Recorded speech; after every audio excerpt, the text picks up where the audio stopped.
채널 24K 하석영의 단도직입. 오늘 또 좀 걱정을 해야 되겠습니다. 당신 이 유튜브는 보면 맨날 걱정뿐이지. 그래서 이제 걱정하는 거 짜증나 뭐 이러시는 독자분들도 계실 텐데, 그렇게 참 세상 대신해서 걱정하는 거 업으로 삼는 사람이라도 누가 좀 있어주면 좀 나은 거 아니겠습니까? 이 지금 흘러가고 있는 혼탁을 아주 날이 갈수록 가중하는 대통령 선거판을 바라보면서 이 선거가 끝난 뒤에 대한민국은 어떻게 될까? 이거를 걱정하지 않는 사람이라면 그 사람은 대한민국 국민이라고 말할 수 없겠죠. 이 선거가 실제로 끝나고 나면 그 결과가 어떻든 간에 대한민국이 겪어내야 할 정치, 경제, 안보, 문화, 사회 각 분야의 문제들, 이 문제들에 대해서 어떻게 될까라는 경우의 수를 상상하는 건 사실은 그렇게 어려운 일이 아닙니다. 조금만 정신 집중하고 따져보면 알 수 있는 일들이죠. 우선 이재명 후보가 당선이 됐다, 이렇게 가정을 한다면 그러면 어떤 일이 일어날까? 소위 좌파 진보 세력들이라고 하는 세력들의 이 기고만장이 그야말로 이제 하늘을 찌를 거죠. 당연히 그동안에 그 세력들의 저항에서 마주 싸워온 소위 우파 보수 집단이라는 세력들의 이들을 괴멸시켜야 한다 하는 소리가 아마 하늘을 찌르고 진동을 할 겁니다. 그리고 그러한 승리를 통해서 확보된 고깃덩어리, 이 덩어리를 누가 얼만큼 차지할 것이냐를 둘러싸고 자기들끼리의 분열, 다툼, 이것도 참 목불인견의 지경에 이르게 될 게 거의 분명하지요. 곧 지방선거가 이제 목전에 있게 돼 있으니 그 공천권.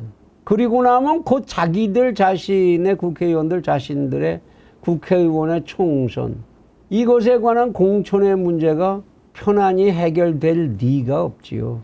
이거에 대응해서 야권 측에서도 또 만약 이재명 후보가 이긴다 이렇게 되면 반드시 부정선거 시비가 나올 것이고, 그래서 선거 불복이 아주 심각하게 일어날 것이고, 그리고 계속될 수밖에 없을 삼권을 온통 하나의 정당이 장악하는 일당 독재에 대한 저항도 이번에는 아마 그렇게 만만치 않을 것으로 예상이 됩니다.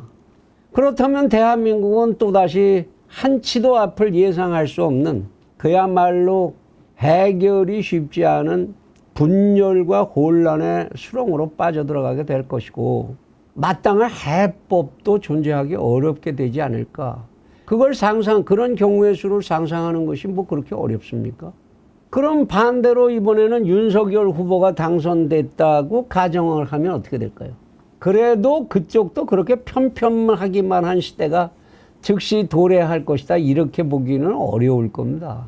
우선 권력을 이양해 줘야 하는 저쪽 세력이 그렇게 그냥 고분고분하게 권력을 이양해 주려고 할까요? 그 권력의 이양 과정도 굉장히 순탄치 않게 진행이 될 겁니다. 뿐만 아니라 의회의 의석수의 절대 다수의 의석을 가지고 있는 상대편이 이런 윤석열 정권이 새로 들어서면서 정권을 안정하는데 도움을 주려고 할까요? 그건 당연히 그렇지 않겠죠. 그거를 위한 방해 공작을 아주 다각도로 치열하게 하게 될 거라는 거. 지방선거 때문에, 앞에서도 말씀드린 지방선거 때문에도 그 다음에 총선 때문에도 당연히 그렇게 부딪혀 올 겁니다. 심지어는 아마 그 의석수를 이용해서 제2의 탄핵 사태를 만들겠다, 제2의 촛불 사태를 만들겠다라는 공작을 기도하지 말라는 법이 없지요.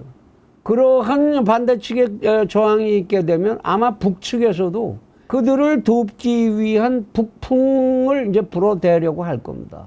서울 불바다 이 협박을 더욱 가중할 가능성. 너희들 우리한테 공격 안 받으려면 까불지 마, 그냥 평화로 돌아가. 이 이야기가 가중될 수 있다라는 거, 그거 상상하기가 어렵습니까? 뿐만 아니죠. 임기제라고 하는 방어막을 치고 이제 눌러 앉아 있는 각 지위에 공사, 공단, 무슨 위원회, 여기에 눌러 앉아 있는 전 정권들의 전위 세력들, 그건 입법, 사법, 행정, 헌법재판소, 선거관리위원회까지 모두가 그렇죠. 그런 전 정권의 전위 세력들을 깨끗하게 정리해낸다는 거, 그거 결코 쉬운 일은 아닐 겁니다. 뿐입니까? 더불어민주당과 사정이 전혀 다를 것이 없는 국힘이라고 하는 이 정당, 이 정체성 자체가 모호하고 이 집합력이 참 떨어지기 이를 데 없는 이런 정당의 구조가 당선자의 행보를 더욱 어렵게 할, 그 발목을 잡고 더욱 어렵게 할 가능성, 이것도 부정하기 어렵죠. 이러한 두 후보가 승리를 했을 때 예상할 수 있는 우리 내부의 이러한 이제 경우의 수, 어려운 경우의 수 밖에도 이러한 우리의 상황 속에서 전 세계적으로 지금 현실화가 되고 있는 국제적인 인플레이션의 공격, 이 속에서 우리는 유난히도 해외 의존도가 높은 자본시장을 가지고 있죠. 우리가 지금 가지고 있는 자본이라고 하는 거에 절반은 외국 거죠. 거기다가 정부 부채, 가계 부채, 이게 한계점을 이미 넘어선 대한민국 경제입니다. 이런 속에서 대한민국 경제만이 홀로서 독야 청청 유아 독존을 할 수 있는 방법이라는 건 존재할 수가 없죠. 이런 외부적인 압박, 결국 이러한 이제 부정적인 것뿐이 거의 다라고 할 수 있는 그러한 경우의 수를 비교적이라고 할지라도 부드럽게 넘어서는 방법은 뭐가 있겠느냐. 그건 어떤 경우에도 사람의 문제 사람이 해결해야 되니까 좋은 인재들이 등장해 줘야 한다는 거. 이게 절대적인 과제가 됩니다.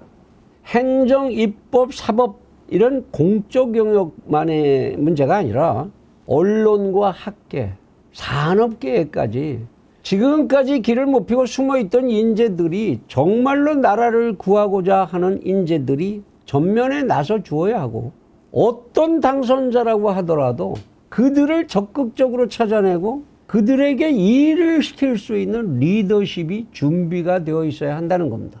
지금 선거를 진행하고 있는 중에서라도 그러한 진지한 모색이 후보들의 머릿속에서 가슴속에서 동시에 진행이 되었으면 하는 바람입니다.